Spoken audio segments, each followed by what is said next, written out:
People have been coming to America since ancient times, and they still come. Some of them illegally. Let me break it down. There's a total of about 11 million illegal immigrants in the U.S. More than half come from Mexico. Now, the issue is very complicated, but in simple terms, it's like two next-door families. One is richer than the other, so friends and neighbors come to the rich house to earn money and sleep over.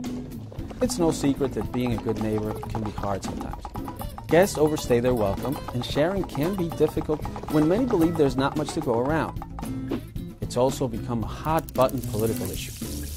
Hispanic voters in the U.S., for example, have skyrocketed by 21% since 2004 to nearly 1 in 10 voters. Opponents of reform say illegal immigrants are overwhelming U.S. jobs, hospitals, and schools.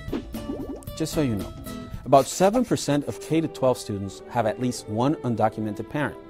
As for hospitals, 6% of illegal immigrants use ERs when they're sick or for healthcare advice.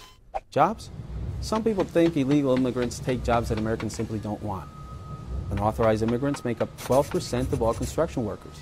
Hospitality leisure workers, 10%. Now, it may surprise you, but being an illegal immigrant is not a crime. I repeat, it's not. It's a civil offense. Arizona passed a controversial law that would let police check people's immigration status when there is simply no other reason to stop or question them. Opponents said the law was unconstitutional and would lead to racial profiling. Even during courtroom battles, other states considered similar laws. Supporters said they wanted the law because Washington wasn't protecting the border against Mexican drug traffickers crossing into America to commit violent crimes. President Obama has promised reform. Yes, we can. For decades, his predecessors have been struggling to figure out how to deal with illegal immigration. Now, polls also have shown that most Americans favor by a wide margin letting illegals stay in the U.S. if they have jobs and pay all back income taxes. One thing's for sure.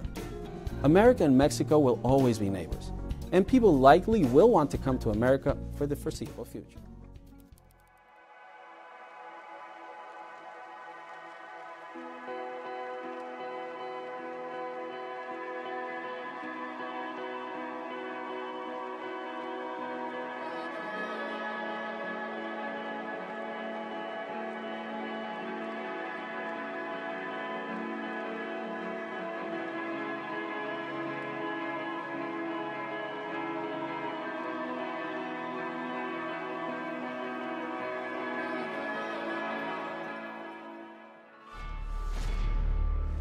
Nelson Omar Chilel Lopez was born in April of 1997. Family and friends simply call him Omar.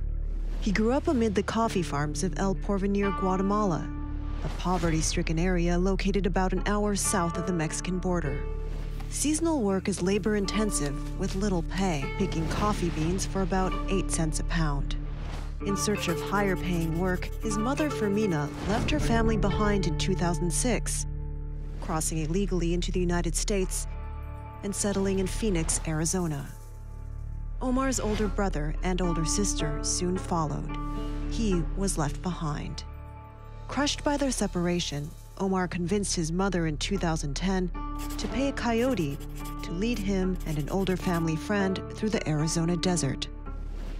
Omar was 13 at the time. Should we help them? Should we stop them? Fermina sends $800 to cover the cost of the first part of their journey. On July 6, the coyote calls Fermina. Doña Teresa and Omar are part of a group that will cross into the Arizona desert that night. In a few days, they will arrive in Phoenix. They were crossing the desert at the peak of the summer heat. Should we have helped them? Should we have stopped them?